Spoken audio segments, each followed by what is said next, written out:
اپنی مرضی کو اللہ مرضی کے سامنے کچل دے کہ میری مرضی نہیں چلے گی، اللہ کی مرضی چلے گی، تب اس کا نتیجہ کیا ہوتا ہے؟ اس مختصر سی زندگی میں اپنی مرضی کو اللہ کی مرضی میں فنا کر دینے کے بعد اس کا نتیجہ کیا ہوتا ہے کہ اللہ تعالیٰ عبدالآباد جو زندگی ہے، ہمیشہ کی جو زندگی ہے، جو آخرت کی زندگی ہے، کبھی ختم نہ ہونے والی زندگی میں اللہ تعالیٰ ہماری مرضی پر ہماری زندگی دیں گے کہ اس زندگی کے اندر پھر ہم جو چاہیں گے وہ ہوگا۔ وَلَكُمْ فِيهَا مَا تَشْتَهِي أَنفُسُكُمْ، فرمایا کہ تمہارا جی جو چاہے گا وہ تمہیں ملے گا۔ کہ جنت کے اندر اللہ تبارک و تعالیٰ ہماری چاہت پر سارا انتظام کرے۔ میرے سامنے میرا پلان ہے، میری آرزو ہے، میری تمنائیں ہیں، اور اللہ کا حکم بھی سامنے کھڑا ہے۔ اب مجھے کیا کرنا ہے؟ مجھے یہ کرنا ہے کہ اپنی آرزو کو چھوڑ کر اللہ کے حکم کو پورا کیا جائے۔ جب آدمی یہ کرے گا تو اللہ تعالیٰ اس سے خوش ہو، اور یہی چاہتے ہیں اللہ کہ آدمی اپنے آپ کو کچھ نہ سمجھے کہ میرے پلان سے نہیں ہوتا، میرے کرنے سے نہیں ہوتا، سب کچھ اللہ سے ہوتا ہے، تو کیوں نہ اللہ کی ہر بات مانی جائے تاکہ سب کچھ اللہ ہی کی طرف سے میرے حق میں ہی ہو۔ تو میرے بزرگوں، ابراہیم علیہ السلام کا مقصد ہی یہی تھا، یہی مقصد تھا کہ جو اللہ حکم دے اس کو پورا کرنا ہے، پھر چاہے بیٹے کی محبت آڑ میں آ جائے، پھر بیوی کی محبت آڑ میں آ جائے، اور بیوی بچوں کا خیال آ جائے۔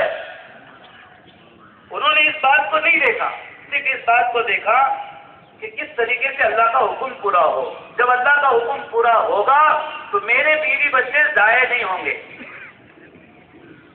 یہ بات ہماری سمجھ میں نہیں آتی کہ اللہ کا حکم پورے کرنے میں ہمارا کوئی بھی نقصان نہیں ہے، یہ بات ہماری سمجھ میں نہیں آتی، بلکہ ہم کو اپنے دل کو سمجھانا ہے، ہمیں اپنے دل کو سمجھانا ہے کہ جب ہم اللہ کا حکم پورا کریں گے تو اللہ ہمیں نقصان میں سے ہٹائے گا، اور اگر وقتی نقصان سامنے آیا بھی تب بھی نتیجے کے اعتبار سے ہم کامیاب ہوں گے، ہم فائدے میں رہیں گے، کیونکہ ہماری نگاہ اللہ کی ذات پر ہے۔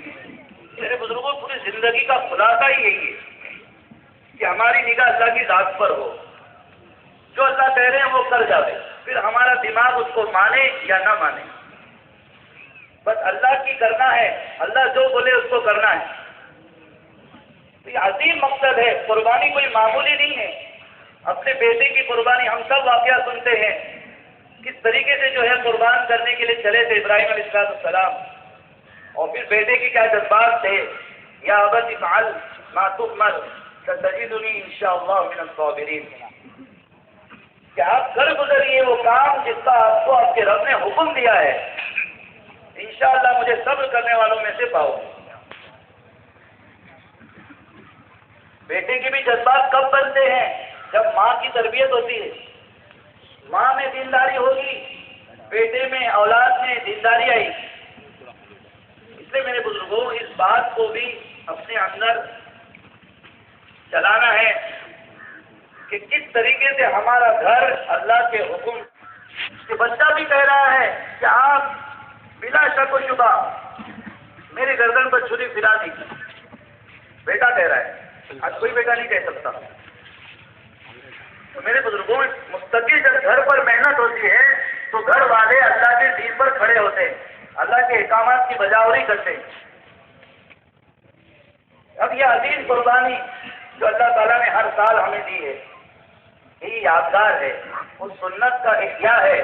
صحابہ کرام نے پوچھا اللہ کے نبی صلی اللہ علیہ وسلم یہ قربانی کیا ہے؟ فرمایا سنت ابیکم ابراہیم، کہ تمہارے باپ ابراہیم علیہ السلام کی سنت ہے، اس میں ہمارے لیے کیا ہے؟ صحابہ نے پوچھا تو فرمایا اس میں تمہارے لیے جو ہے ہر بال کے بدلے ایک نیکی ہے، ہر بال کے بدلے۔ اور یہ جانور جو ہے اپنے کھروں سمیت، سینگوں سمیت اور بالوں سمیت کل آئے گا سامنے،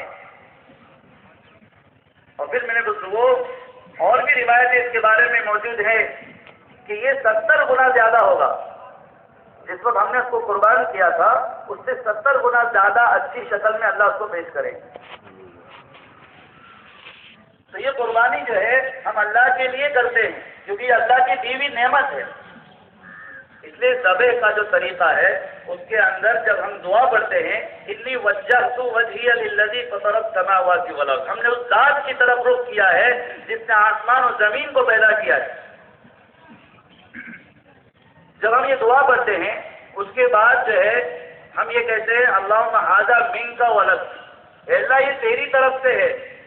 یہاں پر یہ ذہن بنایا جا رہا ہے اس دعا کو سکھا کر کہ ساری پلاننگ اور ساری کوششیں آدمی کر کے بھی یہ کہے کہ اللہ سے ہوتا ہے. یہ جو جانور میں نے خریدا ہے یہ میں نے اپنی صلاحیت سے خریدا ہی نہیں، یہ تو اللہ کی عین جو ہے، اللہ کی ہمارے لیے سعادت ہے کہ ہم نے اس جانور کو خرید لیا. یہ اللہ کی طرف سے ہے، اللہ کی نعمت ہے، اللہ کی دین ہے. پہلے اس بات کو ذہن میں بٹھایا جائے. عموماً یہاں پر اخلاص ختم ہو جاتا ہے کہ ہم اچھے سے اچھا مہنگے سے مہنگا جانور خرید کر جب ہم خریدتے ہیں تو ہمارے دل میں شیطان تکبر ڈال دیتا ہے کہ تیرے پاس زیادہ پیسہ ہے اس لیے تو تم نے یہ جانور خریدا ہے. وہاں اپنے دل کو سمجھائیں. شیطان نے ابراہیم علیہ السلام کو بھی قربانی پیش کرنے میں جو ہے بہکانے کی کوشش کی تھی. اس طریقے سے ہم کو بھی شیطان بھڑکاتا ہے اور ہمارے دل میں تکبر کا بیج بوتا ہے. ایسے وقت میں ہم شیطان کو جو ہے بھگا دیں اور یہ کہیں کہ یہ نہیں، میری کوشش سے نہیں ہے، میں تو کیا چیز ہوں، یہ تو اللہ تعالیٰ نے دیا ہے. یہ جانور اللہ کی عین نعمت ہے اور اس جانور کو اللہ کے لیے قربان کرنا یہ بھی عجیب چیز ہے. ہم کسی کے لیے ہدیہ لے کر جاتے ہیں تو اپنے پیسوں سے لے کر جاتے ہیں، لیکن اللہ کی کریم ذات پر قربان جائیے کہ وہ ہدیہ بھی ہم کو اپنی طرف سے دیتا ہے. اسی نے جانور دیا اور اسی کے لیے قربان کیا جا رہا ہے. تو اللہ کی کریم ذات ہے کہ ہم اس کے لیے جانور کو قربان کریں. میرے بزرگوں، ذبح کے وقت ہم یہ دعا پڑھتے ہیں اللہم ھذا، اے اللہ یہ جانور من کا تیری طرف سے ہے، ولک اور تیرے لیے اور کسی کے لیے نہیں، صرف تیرے نام پر ہی قربان ہوگا، تجھ کو خوش کرنے کے لیے ہوگا. میرے بزرگوں، قربانی میں بہت سارے مقاصد ہیں، بہت ساری حکمتیں ہیں. اس میں غریبوں کا فائدہ ہے کہ اس دن، اس خوشی کے دن کوئی غریب اپنے گھر میں بھوکا نہ رہے. ہر غریب کو اس کا حق پہنچایا جائے. تو غریبوں کا جو ہے یہ مقصد پورا ہوتا ہے کہ اس کی غریبی کا دھیان رکھتے ہوئے، احساس دل میں رکھتے ہوئے اس تک جو ہے وہ نعمت پہنچائی جائے. اب یہ جو ذبح کا موقع ہے اس کے اندر جو ہے ہم پہلے جو دعا پڑھتے ہیں اتنی وجہ تو وجہ للذی، پوری دعا ہم سب کو یاد ہے. پھر اس کے بعد جو ہے ہم درود شریف پڑھیں. پھر درود شریف پڑھنے کے بعد ہم جو ہے بسم اللہ اللہ اکبر کہہ کر جو ہے ذبح کریں. جب ذبح ہو گیا پھر کہے اللہم ھذا منک ولک فتقبل منی، اے اللہ یہ جانور تیری طرف سے ہے اور تیرے لیے ہے اور اس کو میری طرف سے قبول فرما. جب اور بھی صاحب شریک ہوں تو اس میں من کے بعد ان کا نام لیا جائے. اللہم ھذا منک ولک فتقبل من فلاں ابن فلاں، من فلاں ابن فلاں، من فلاں ابن فلاں. اس طریقے سے جو ہے آگے جتنے حصے دار ہیں ساروں کے نام لے. اور قربانی کو اپنے سامنے کرنا سنت ہے. کسی نے کہیں حصہ دے کر قربانی کی تو ناجائز نہیں ہے، صرف سنت کا ثواب اس کو نہیں ملے گا. اور جو حصہ دے سکتا، جو قربانی جانور خرید کر سکتا ہو وہ حصہ نہ لے بلکہ وہ جانور خریدے. اور جو جانور خریدنے کی طاقت نہ رکھتا ہو وہ حصہ لے سکتا ہے. اب میرے بزرگوں، ذبح کرنے کی بھی شرائط ہے کہ کسی جانور کے سامنے کسی جانور کو ذبح نہ کرے. اس سے اس کے گوشت پر اثر پڑے گا، اس کے دل میں اثر ہوگا، جس کی وجہ سے ڈر اور خوف کی بنیاد پر وہ سارا گوشت جو ہے اس کا متاثر ہوگا. اور حکما نے لکھا ہے کہ کھانے میں بھی بدمزہ ہو جاتا ہے. کیوں؟ اس لیے کہ طریقہ ذبح کا جو ہے وہ صحیح نہیں ہوا، سنت طریقے پہ نہیں ہوا، اس لیے اس کا یہ نقصان ہوا. اور جو ہے جانور کے لیے فرمایا کہ آسانی کے ساتھ جو ہے آسانی کی جائے، اس کے ساتھ بے رحمی کا معاملہ نہ کیا جائے، کیونکہ وہ عظیم چیز ہے، وہ قربانی ہے جو اللہ کے لیے دی جا رہی ہے. اس کو احترام کے ساتھ لٹایا جائے، قبلہ رخ لٹایا جائے، اور ذبح کرنے والا بھی قبلہ رخ ہو.